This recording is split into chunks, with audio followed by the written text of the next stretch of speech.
கர்த்தருக்கு ஸ்தோத்திரம். இந்த நாள் தேன்தொழி நிகழ்ச்சியிலே உங்களை நான் மீண்டும் சந்திப்பதில் அதிக மகிழ்ச்சி அடைகிறேன்.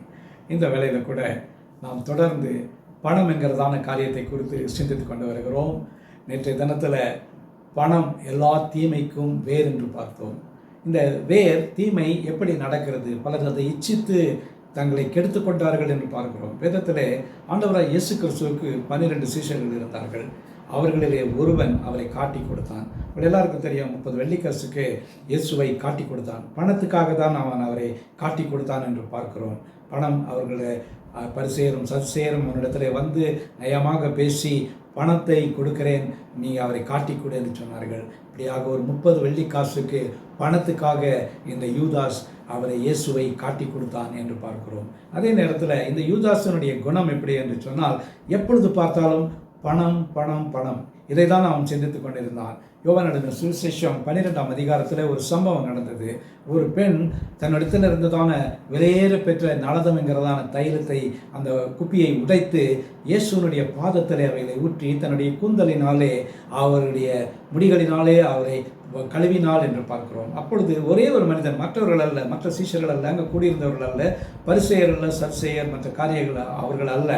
ஆனாலும் இயேசுவோடு கூட இருந்த ஒரு மனிதனுக்கு ஒரு குணம் இருந்தது. அந்த நேரத்தில் பார்த்தீங்கன்னா அது ஒரு வித்தியாசமான குணம்.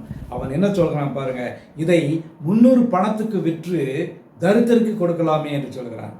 அவனுக்கு தரித்திரத்தை குறித்து கவலை இல்லை, அந்த பணம் தான் மிக முக்கியமாக இருந்தது.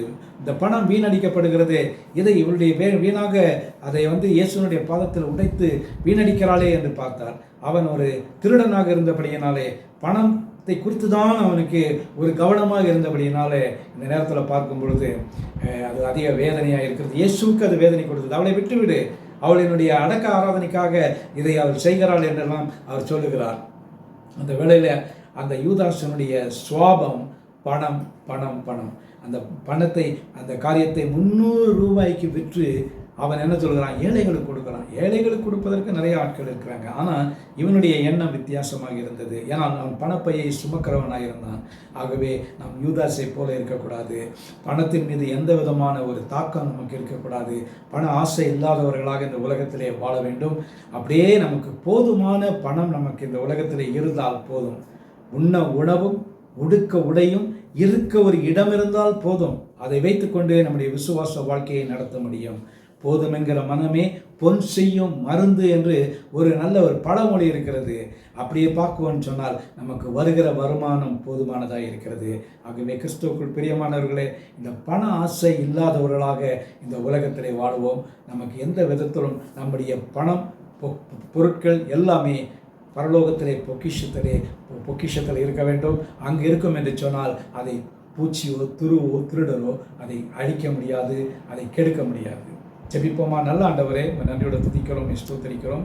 இந்த வேளையில் கூட விசேஷமாக இந்த பணத்தின் அருமையை, பெருமையை நாங்கள் அறிந்து வைத்து கொண்டிருந்தாலும் ஆண்டவரே, அதை நாங்கள் எப்படி அதை கையாளுவது என்கிறதுக்கான ஒரு மனோபக்குவத்தை எங்களுக்கு தர வேண்டும் ஜெபிக்கிறோம்.